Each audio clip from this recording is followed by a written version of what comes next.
Do you want to learn about God's kingdom mission across the globe? Is your ultimate goal as a follower of Jesus to lead others to Him, but you aren't sure how to do that? Then I'm so glad you're joining us today. I'm your host, Allison Henry, and welcome to the Follow Me podcast.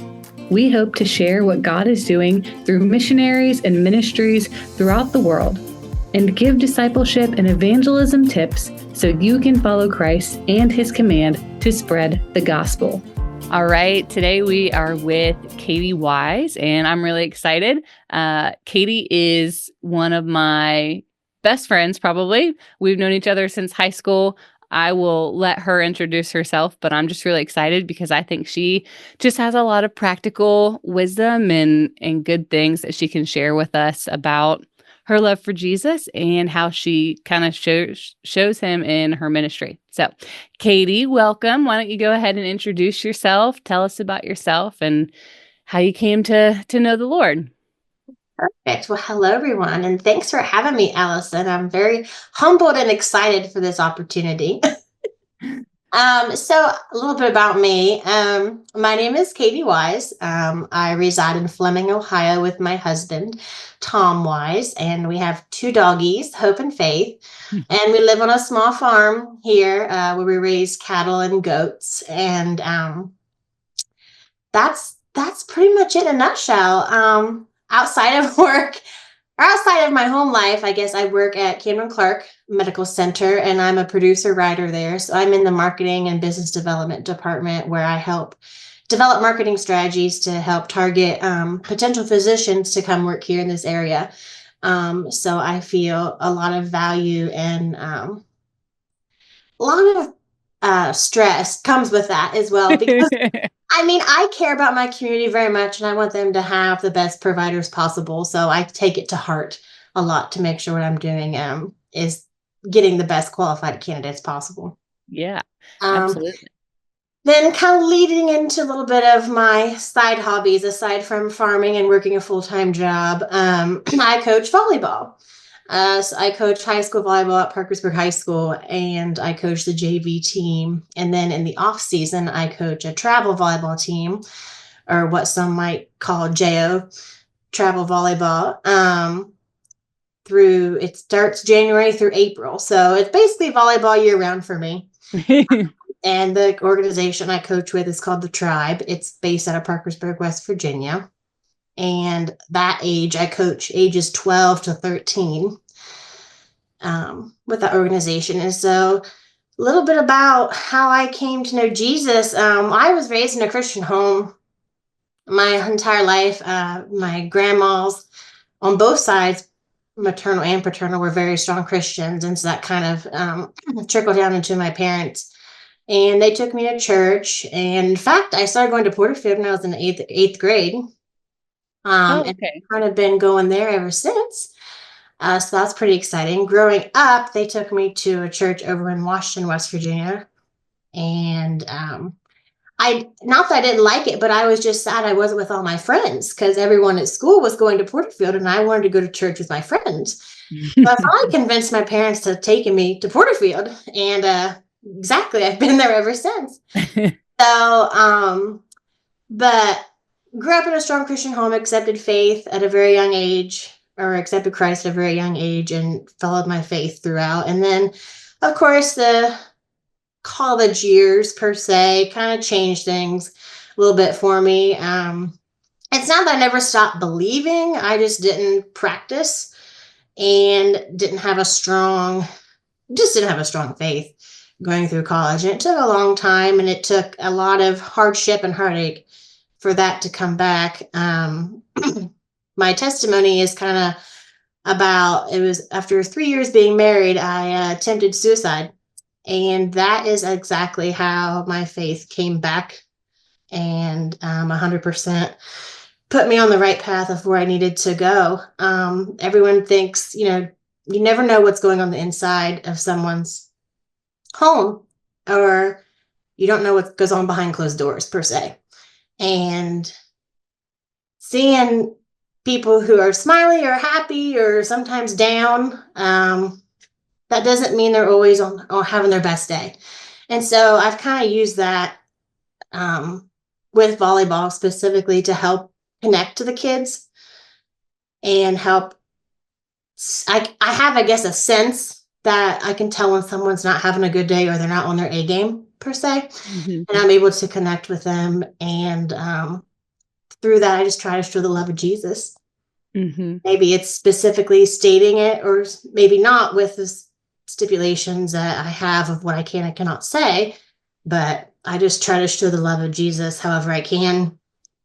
And that's a little bit about me in a nutshell. I don't know. Well, thank you for sharing that, Katie. I know that there are parts of that that's really difficult to share.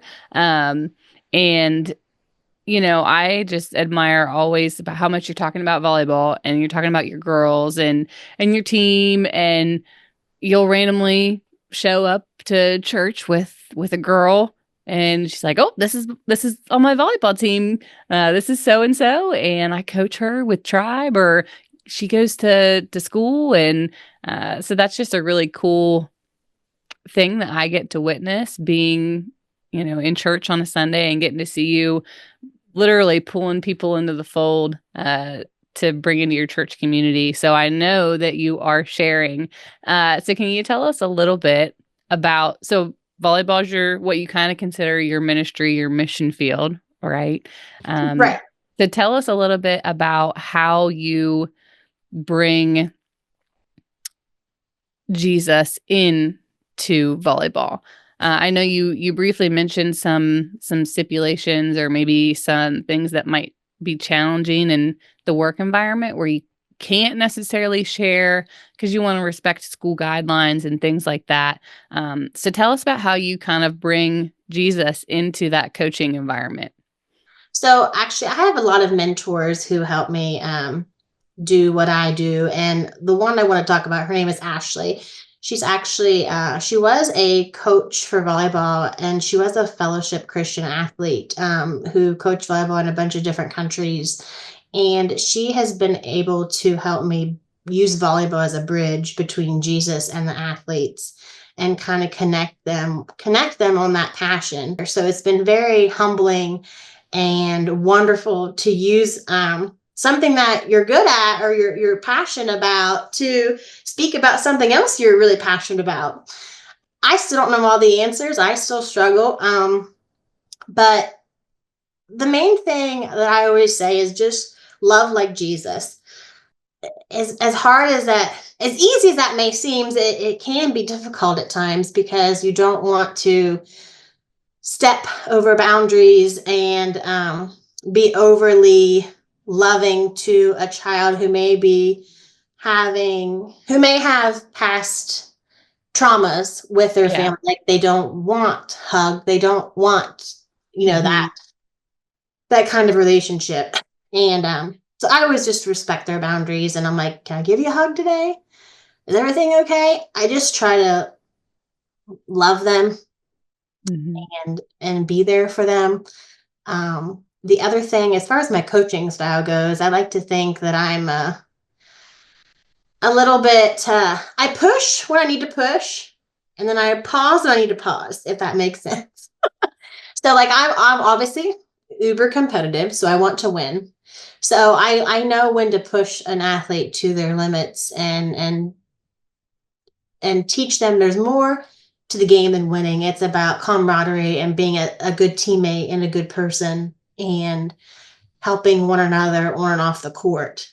Whether you like that person or not, my mom has said all the time, my mom has coached volleyball for years, and I've always used her as example. And I guess I'd have to say she's another one of my mentors.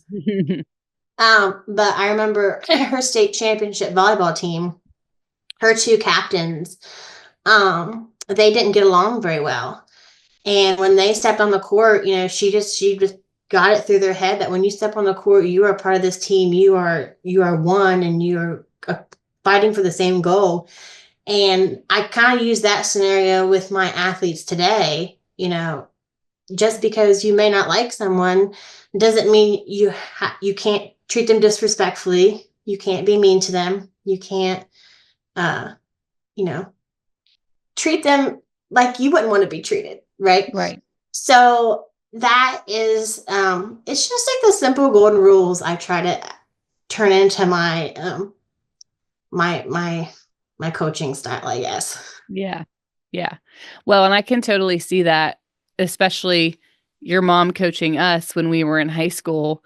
Like when I was thinking about this episode and what we were going to talk about, and I kind of assumed that your coaching style would come up, and your mom was never one on the court to yell at us or put us down. Her expectations were super firm, but everything she did was encouraging, even if it was is pushing us, even if it Right. was pushing us to get a pass or to side out, or she was a little bit firmer in her tone. She was never speaking down to us. She was definitely like an Ephesians 4:29 coach. Anything that came out of her mouth was for building us up. And I definitely see that in your coaching too, and being her daughter. It makes total sense. Um, and I think that there's just a lot of those qualities that can so easily translate over, even in scenarios where you can't necessarily come out and start, preaching the gospel to people. You show a lot by your character and what you're modeling for people. I have to agree with that, and thank you for saying that, because that's it's not very often you hear the positives about being a coach. It's always the negative. That is 100% sure. But I do feel like I try to aspire to be a coach like my mom, but I also don't want to be her. I want to be my own version. Right. And so I think I have a lot of her good qualities, and I'm not perfect. I mess up all the time, but that is 100% right. I don't ever want to talk negatively down to an athlete. I mean, I'll tell them when they're messing up, Right. and I fix that, and they know that, and they know, at least from what I've been told, for the few that have told me, they know when it's go time, when Katie's being serious, when Katie's Mm. playing around. Right. From the few that have wrote me cards over the years, or have, said beautiful little texts or emails to me, that means more to me than anything. And a lot of it is they respect me because you treated me as a person, Right. and that means more to me than anything. Hmm. I want to always make sure that, my motto is you get out of it what you put into it.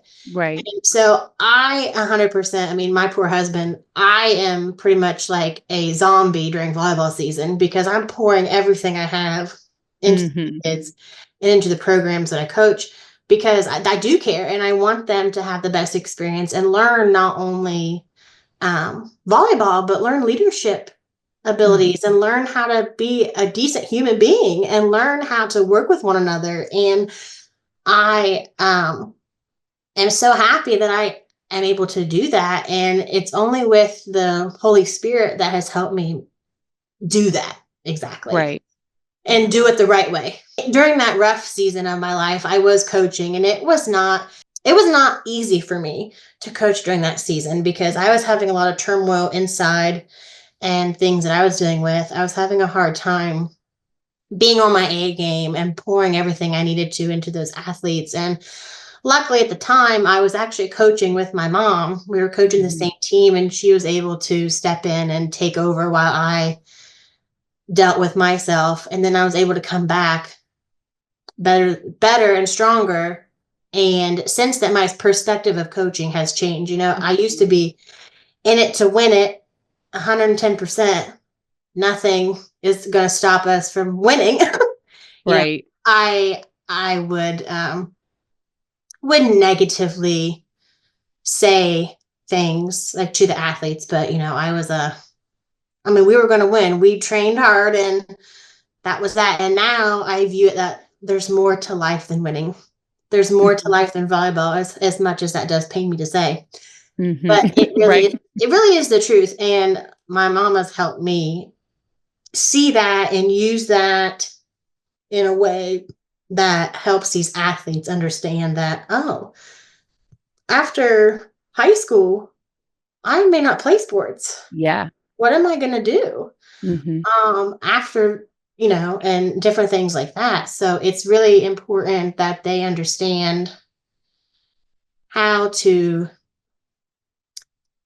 be their own person Mhm. and work with other people who are different than them while Mhm. still sharing their passions and hopefully the love of the gospel that I'm able to share with them um, when I can. Right. Well, and there's so much in sports that translates into the rest of our lives. Right. Most of us play sports when we're younger, grade school through high school. And then if we're not fortunate enough to be college athletes, um, then we kind of immediately going into having to translate all the things we can learn from sports into real life, especially when you're kind of leaving the nest of your parents' home and you're out on your own for the first time. You're having to navigate all these relationships, how to communicate well, how to kind of survive the world, which can be really ugly. And it's Unfortunately, scary. teenagers are seeing ugly parts of the world even now. I feel like it's much worse than when we were in school. But what you're able to show as a coach, as a reflection of Jesus, is okay, this is how we communicate. This is how we work together as a team, even if we have disagreements. This is how we navigate those conversations or put it behind us, how we forgive. This is how we love one another and we achieve a common goal. Sports, the common goal is to hopefully win, but even if there's a loss, you still learn from that loss. But if you're not in sports, if you're in the work environment, you're always going to have somebody who can be tough to work with. Except for the people that I work with, Porterfield, you're all great. Of course. But there's always going to be, an opportunity for conflict. But conflict is an opportunity to grow. So you have to be able to take the lessons that you can learn from sports and what you're able to offer as a coach and feed into them. They're going to take that into many, many life lessons. And so I think it's super important in you being able to reflect the character of Jesus and share what you can in that environment. It really builds them up, especially if they're not getting it at home too. Because home environments, you really never know what's going on with these kids.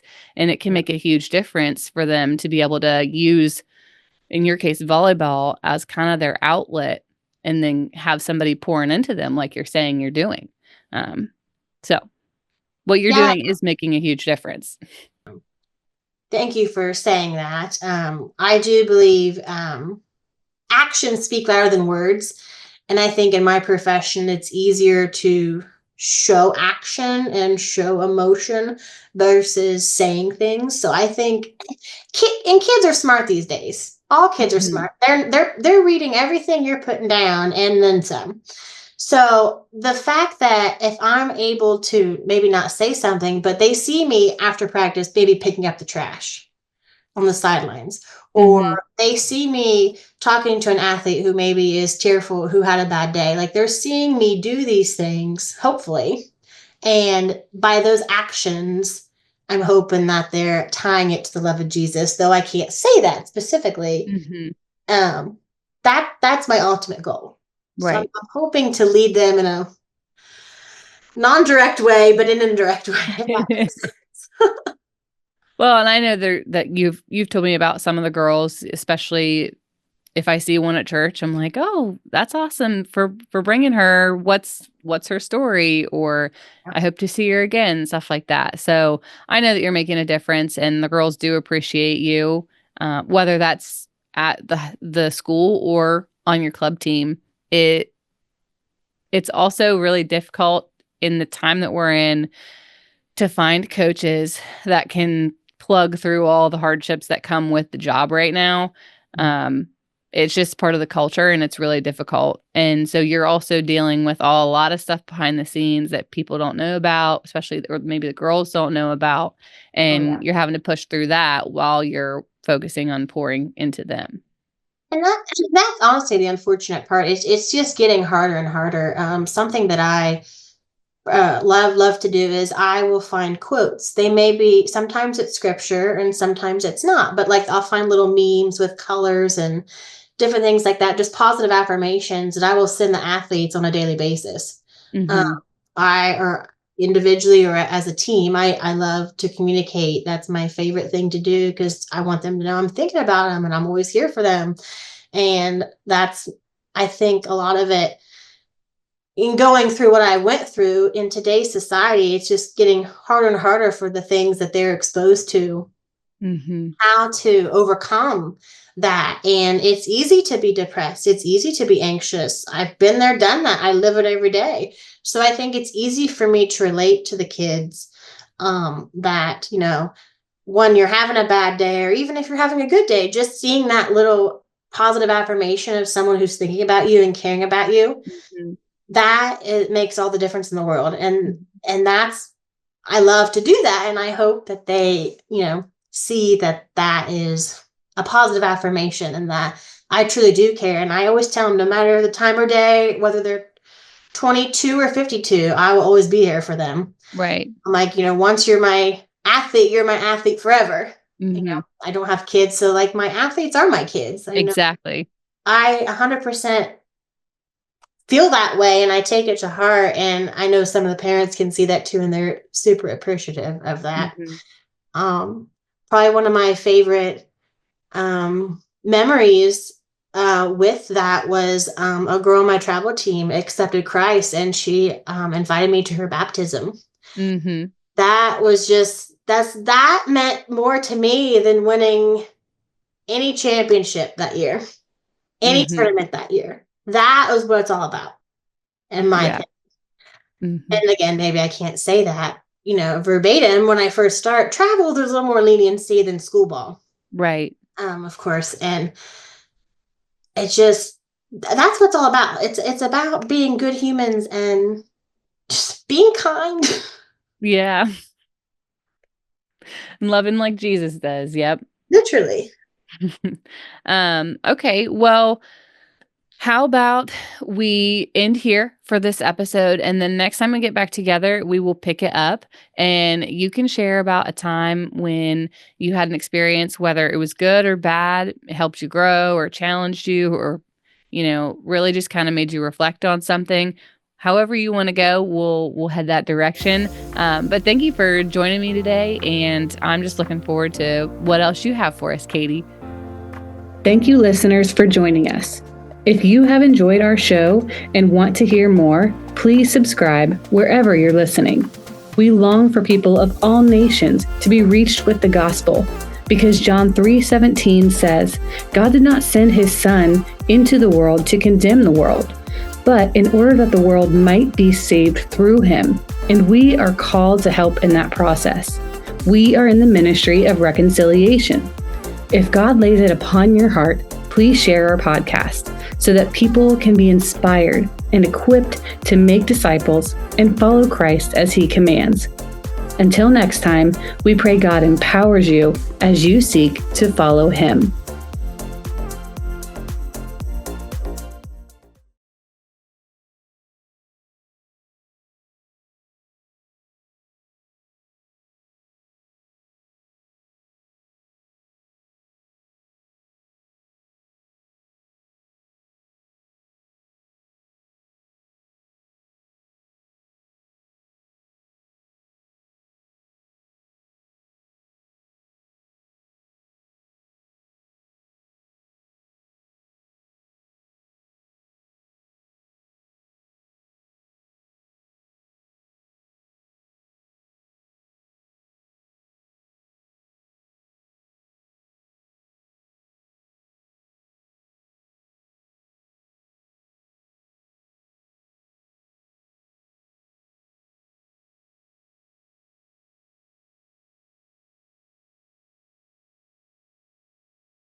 non-direct way, but in an indirect way. Well, and I know that you've told me about